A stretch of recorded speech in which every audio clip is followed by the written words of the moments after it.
Bienvenue dans le chapitre 6 du guide de l'automatisme. Tu as désormais une vue d'ensemble complète, matériel, réseau, logiciel, mais comprendre, ce n'est pas suffisant, il faut structurer, transmettre, faire durer.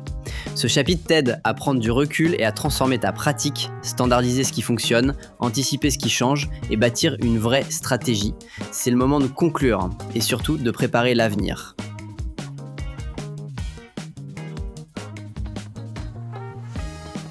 Dans ce guide, nous avons vu que l'automatisme n'est pas un simple outil, c'est la colonne vertébrale des projets industriels. Il connecte, pilote, structure.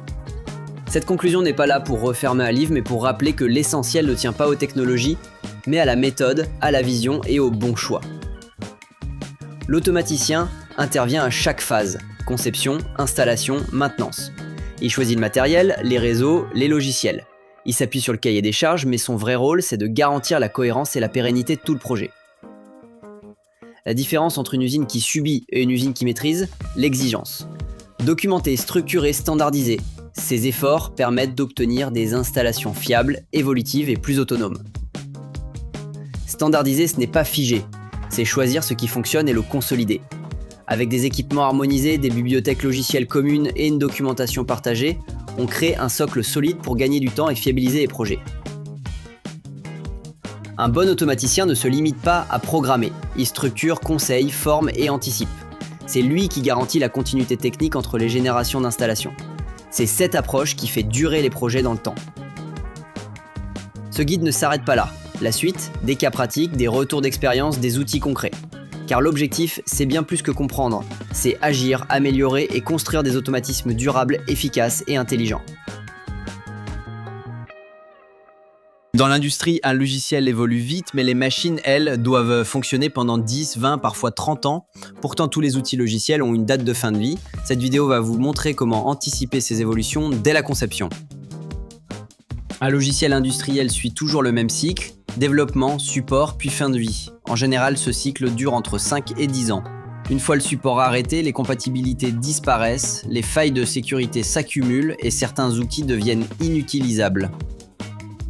Un simple changement de version peut bloquer tout un projet, fichier impossible à ouvrir, automate non reconnu ou option devenue obsolète. Ces situations ne sont pas théoriques, elles arrivent souvent et elles coûtent très cher en dépannage ou en arrêt de production. Pour se protéger, il faut agir dès maintenant. Conserver les installateurs et les licences, documenter les versions utilisées, prévoir un PC de secours compatible et surtout privilégier des plateformes solides, bien suivies et largement utilisées dans l'industrie. Un projet industriel ne s'arrête pas à la mise en service, il faut prévoir le futur, mise à jour, migration, compatibilité. C'est en planifiant dès le départ qu'on garde la main sur ces installations et qu'on les rend durables, malgré l'évolution rapide des logiciels. Standardiser, c'est pas brider en fait, c'est choisir ce qui fonctionne et l'appliquer systématiquement. C'est pas une contrainte, mais une méthode pour rendre l'automatisme plus fiable, plus rapide à déployer et plus facile à maintenir. Première étape, le matériel. En imposant des références communes, on simplifie tout. Approvisionnement, dépannage, formation, les stocks sont mieux gérés, les techniciens gagnent du temps et les pièces sont toujours disponibles. Standardiser la programmation, c'est créer une base commune de blocs logiciels éprouvés, ça permet d'accélérer les projets, d'améliorer la qualité du code et de faciliter la collaboration entre automaticiens. La documentation aussi doit être standardisée. Un dossier bien structuré, une analyse fonctionnelle claire et des schémas toujours présentés de la même manière, ça simplifie la maintenance, la formation et la transmission de l'information. La performance industrielle repose sur des fondations solides. Standardiser, c'est créer un socle commun entre les services, production, maintenance, méthode. C'est un investissement qui se transforme rapidement en gain de temps, en fiabilité et en sérénité. Dans beaucoup d'usines, les logiciels sont subis. Choix imposés par les intégrateurs, versions disparates, licences perdues.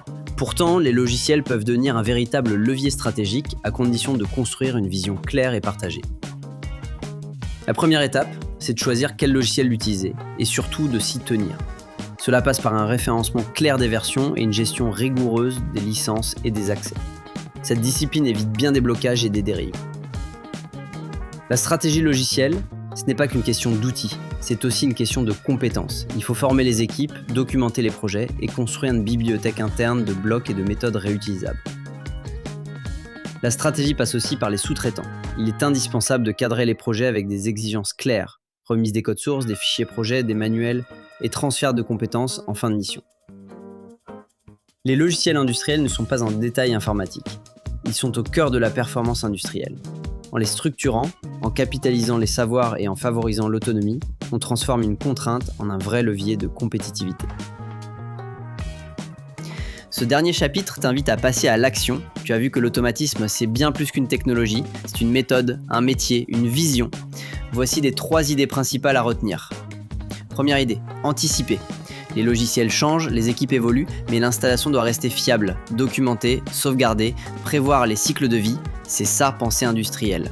Deuxième idée, standardiser. Des références communes, une bibliothèque logicielle, une doc bien faite, c'est ce qui permet de gagner en fiabilité, en réactivité et en tranquillité. Troisième idée, structurer. Le choix des logiciels, la gestion des versions, la relation avec les intégrateurs, tout ça ce n'est pas accessoire, c'est une stratégie à part entière qui renforce l'autonomie et la performance de l'entreprise. Si tu veux tester ce que tu as retenu, un quiz rapide est disponible dans la description. C'est un bon moyen de vérifier les notions avant de passer au chapitre suivant.